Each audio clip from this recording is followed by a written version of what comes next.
அனைவருக்கும் பேரன்பு வணக்கம். துரோகம்தான் இயற்கை நியதி.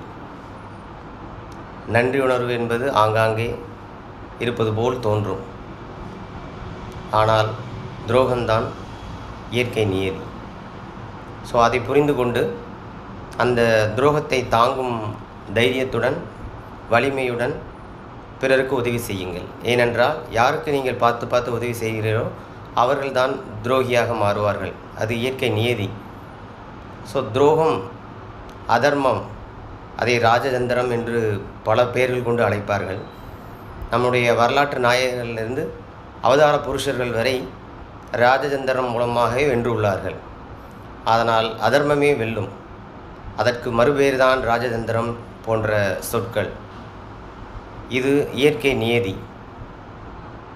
ஸோ அதை புரிந்து கொண்டு நாம் இந்த உலகில் வாழ கற்றுக்கொள்ள வேண்டும்.